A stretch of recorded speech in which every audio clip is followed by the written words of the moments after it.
Hey everyone, and welcome to the Sunny Go One Piece podcast. On this episode, we're going to be talking about anime episodes 113 through 115, which will be covering manga chapters 182 through 187.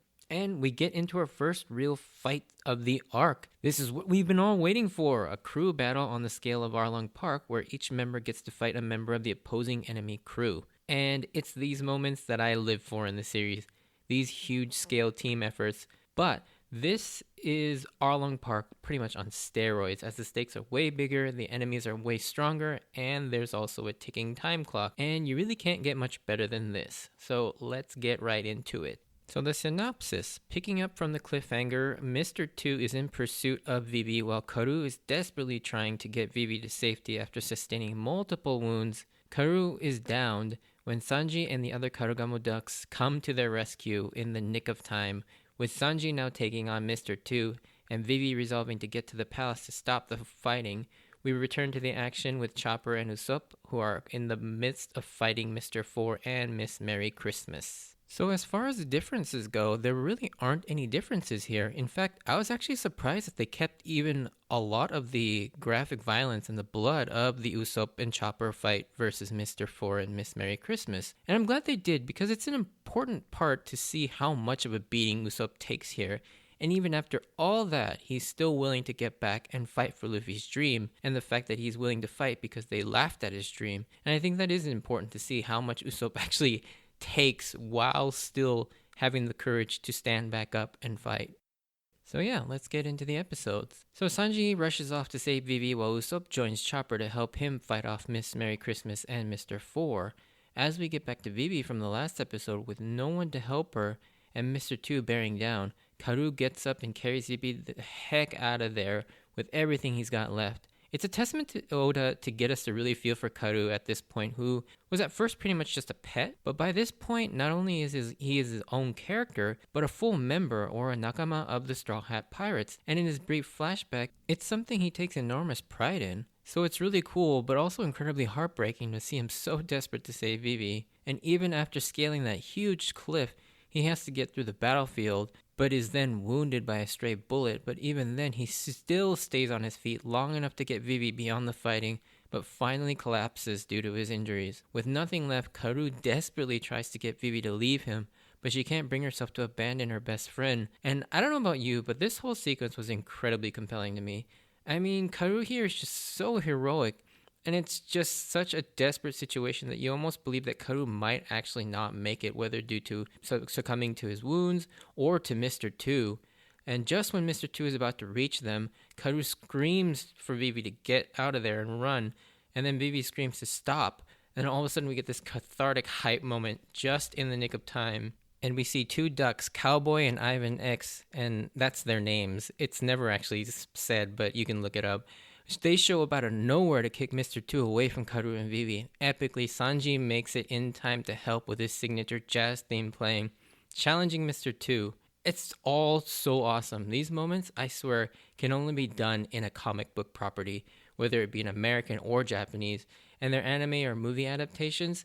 You just don't get these moments anywhere else, I feel like. Also, I just have to mention Sanji's entrances are some of the best in the series because they always seem to come out of nowhere, and he always shows up in such a cool way. After a brief catch-up with Zoro and Nami versus Mr. 1 and Miss Doublefinger, we get to the main event of the next few episodes, which is the Chopper and Usopp versus Mr. 4 and Miss Merry Christmas fight. And right off the bat, I always laugh at Chopper's explanation of Mr. 4 because even in the context of what he's saying, it's still absolute nonsense until you actually see Mr. 4 in action. The quote of, he's the fourth batter, or aka the cleanup hitter, and he's with a dog. It's like, your reaction is exactly like Usopp's, like, what? Yet he keeps repeating this over and over and over, and it still doesn't make it anything clearer. But it becomes clear that while this is a comical way of describing his abilities, it's pretty terrifying in actuality, as his power is extreme physical strength to swing a heavy-ass metal bat that weighs 4 tons. That bat is used to hit a cannonball-like exploding baseball that are shot out of the dog that he carries around with him, named Lasso, who is a gun that has somehow eaten the Inu Inu no Mi model dachshund devil fruit, or the dog fruit, And yes, you heard me right. That is a physical inanimate object that was quote unquote fed a dog devil fruit and not the other way around. It's not explained how this is actually possible, but it's mentioned in a brief line how it's a new scientific tech that was developed in the Grand Line. And I might go into a bit more detail on the spoiler section about this. But as we move on, we also learn that Miss Merry Christmas has a zone type devil fruit as well.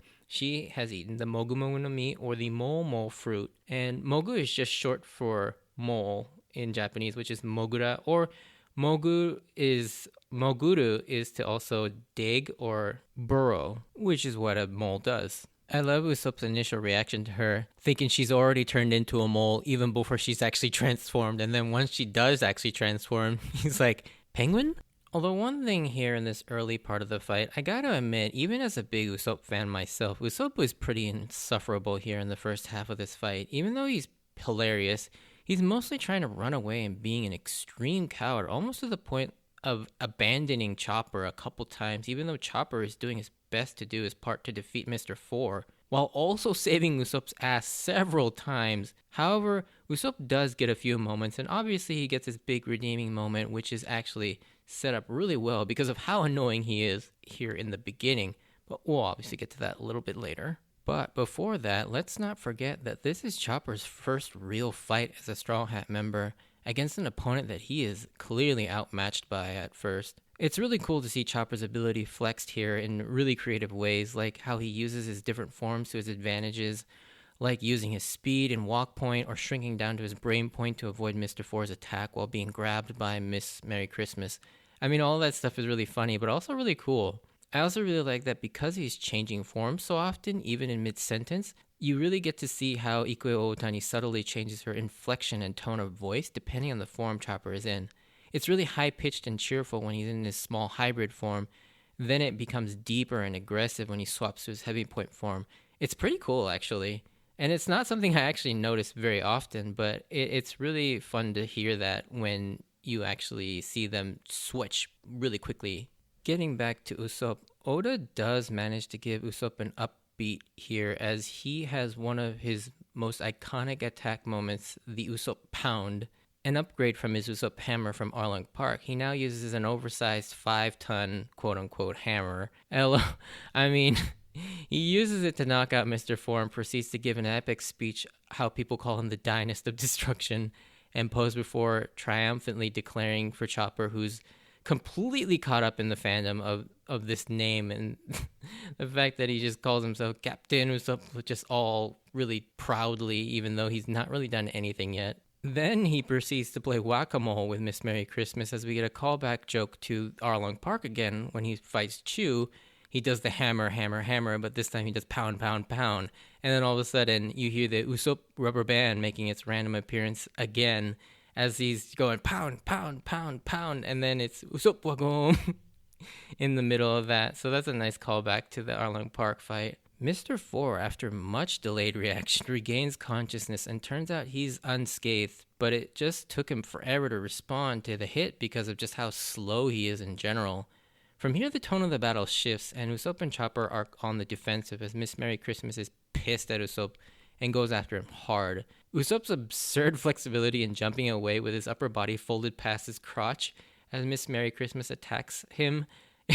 This will never not be funny, how he just like, Wah! And just jumps backwards with his hands through his legs. Chopper, on the other side, has been backed into a corner with his hands full with Mr. Four.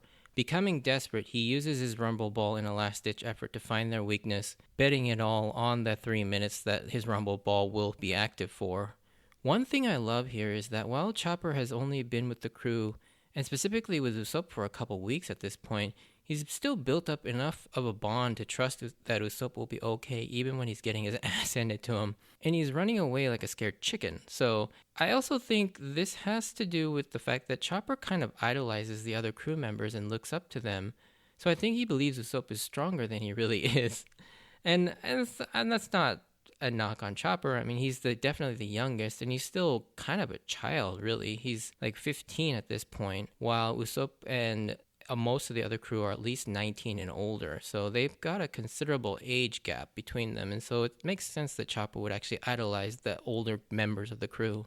Oh, and fun fact. So at minute 7:16 in episode 114 of the Netflix version, we see an homage to one of baseball's greatest players and the greatest Japanese-born player, as Mr. Ford does Ichiro's iconic batter's pose, where he holds the bat up straight with his outstretched arm and tugs on his sleeve with the other hand. And I noticed this right away because I'm a lifelong Seattle Mariners fan, and Ichiro is my favorite baseball player of all time. So that's a cool little homage to him. Anyways, getting back to the story, Chopper does figure out a strategy to fire Lasu's bombs into the mole tunnels, but it turns out it's not enough as they're way too strong still, and Usopp goes into complete coward mode. And I feel this is the first time we see Usopp actually terrified for his life for real. You can really hear it in Yamaguchi Kappei's voice as the way he plays this scene.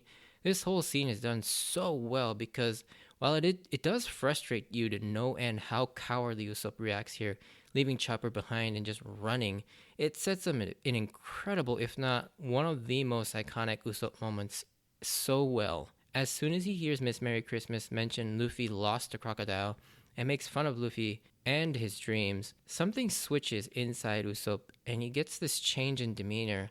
Usopp immediately denies that Luffy was beaten and gets even more angry that they laughed at Luffy's dream.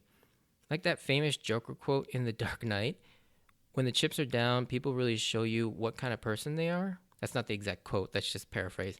And Usopp here shows you that even though he is a coward, when there's something important at stake, he can and will muster up some incredible courage and strength. In addition, we get to see the comically limitless nature in terms of Usopp's ability to take a beating here, as he's dragged through multiple stone walls, then takes a 4-ton bat to the face, shattering his entire head. And like the image of his skull fracturing is just incredibly comical. And then as he falls, he causes this massive explosion, like a bomb just went off, even though he's falling in slow motion. I know this is supposed to be a serious moment, but seeing Usopp and that skull and the nose shatter like that, and him surviving that explosion, it's so ridiculous. I can't help but laugh. However, then we get one of the greatest Usopp moments, like I said, even to this day. When he stands back up, all white-eyed and beaten, he gives his speech, "There comes a time in every man's life when they have to stand and fight. And that's when your Nakama's dream is laughed at." This moment is just iconic because it represents Usopp's undying loyalty no matter the cost, even his own life. Usopp's bravery when it counts is beyond incredible. And while it's frustrating to see him cower so often, when it counts, Usopp comes through. And that's what makes this moment so impactful and satisfying. Now, with Chopper unveiling his final form of his Rumble Ball, if you remember, he never showed this in Drum, but we get to see it here for the first time. His horn point, which is a mix of his walk and heavy points, and he grows these massive antlers. We then get Usopp and Chopper working together for the first time to turn the tide as Usopp shoots his smoke star to obscure everyone's vision as he escapes, and leave Miss Merry Christmas to scoop her up and trick Mr. Four into slamming Miss Merry Christmas's face with the bat, blasting her. And as the smoke clears, we see that Usopp and Chopper have also come up with another combined attack, where Usopp fires a slingshot with the hammer into Mr. Four's gut. And with that, Usopp and Chopper come out victorious as the first matchup goes to the Straw Hats. And at the end here, I love the scene with Chopper yelling for a doctor as Usopp has understandably sustained some massive injuries, to say the least. But then Usopp just casually saying, "That's you." And Chopper's like, "Oh." So this fight ends off on a weird point as it's done halfway through the episode. So we get to move on to the next matchup, which is going back to Sanji versus Mr. 2. Now this is one of the heavy hitter matches as it includes one of the three monster trios. This is one of my favorite fights in the series, to be honest. I always love watching this fight for how epic yet hilarious it is. They're pretty much evenly matched in terms of strength. I think one thing that Oda does to indicate to us that this is a much stronger enemy is that he has Sanji use the same set of moves he used to dominate Kurobi in Arlong Park, but it's utterly ineffective here against Mr. 2. the collier shoot, Ipol, Cotelet, Cell, Poitrine, Jigo, and then the finisher Mouton shot or mutton shot, which indicates to us that he's got to step up his game and use some new techniques beyond anything he's done so far to beat Mr. 2. And I gotta take a little moment to talk about the Mane Mane montage gag, because if only for the single fact that after it's revealed the 90% of the weirdest facial features are his own, the sound goes completely silent with the camera lingering on both of them in this awkward silence for almost a good 5 to 6 seconds, which is long in TV time. And this whole scene is so funny.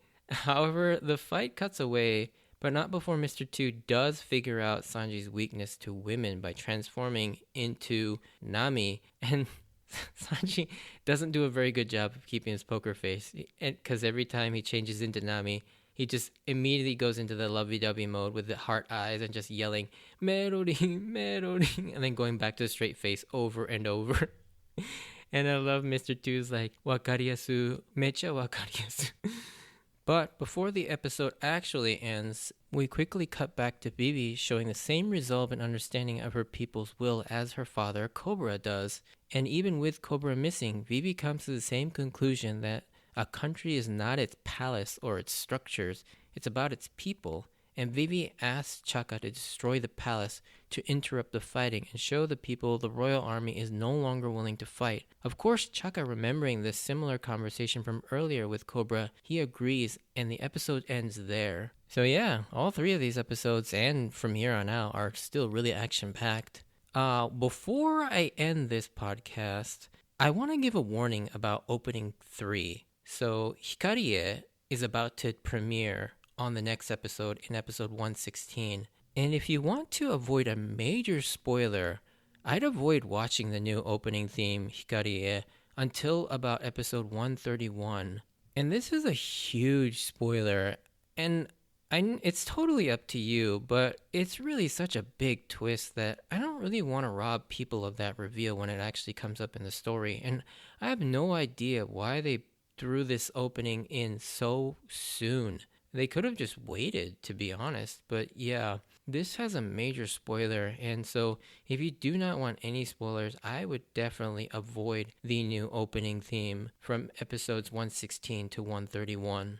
Anyways, with that said, that was an awesome start to the Strawhats and Baroque Works crew battle, as we leave on a pretty intense cliffhanger, as Sanji's now in some real danger, as we know he can't bear to hit a woman, especially someone that looks like Nami. So how's he going to beat Mr. 2 now? But we will discuss that on the next podcast.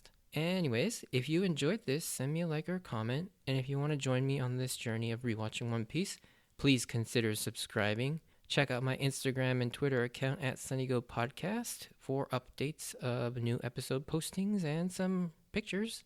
And also stay tuned for just a small spoiler section about the objects eating devil fruits. But yeah, if you don't want to stay for that, I'll see you on the next episode. Thanks for listening, and bye.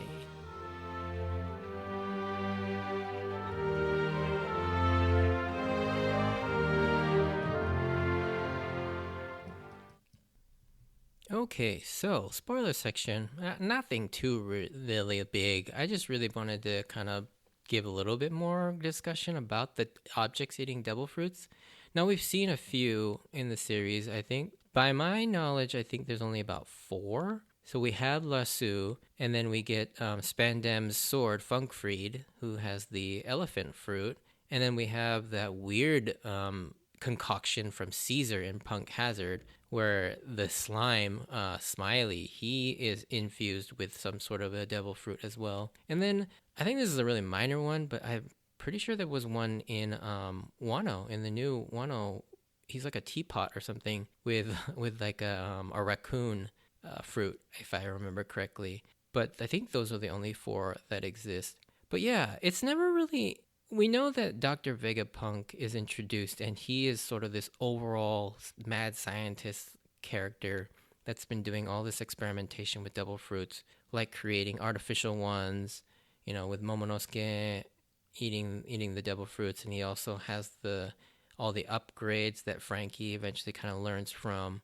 But he's the one that created this sort of way to infuse objects with devil fruits. And so far, it's only with zone type fruits, and I think that kind of makes sense. Like, if you want something to gain sentience, you can't just give it an elemental type or a paramecia type. It's got to get some sort of a brain somewhere, so it's got to get the zone type. But it's really interesting because it hasn't really explained like how it actually eats it. Like, is it like spliced in there, like through genetics, or is it just like literally forced into like a hole, and it eats it, and you just don't really understand how that works. And it's interesting too that while Funkfried transforms, like he can be a sword, he can be an elephant, and then he can also kind of be a hybrid. We never actually see Lasso transform. He's kind of always in his hybrid form, sort of in a dog gun state. And I wonder what he would look like if he was an actual gun. Well, actually, that must be how Mr. Four carries him around, now that I think about it. And maybe we have seen that. But yeah, we never see him in his like normal dog state either. But it is interesting to see how they actually get that to work. And it's not really explained. I know I went back and looked it up, and I know there's this sort of like blueprint that we see where it shows like a diagram of how it works, but it doesn't really explain anything whatsoever. And I'm pretty sure this was shown sometime further on. I think it was maybe a little bit before the time skip when Frankie is exploring Vegapunk's lab. But yeah, it's such a weird concept. And yeah, I've always like just it still kind of boggles my mind how that's even possible. But anyways, that's kind of all I really wanted to talk about, was just how weirded out I am by the objects eating devil fruit and how it makes no sense. But yeah, thanks for listening, and I'll see you on the next episode. Bye.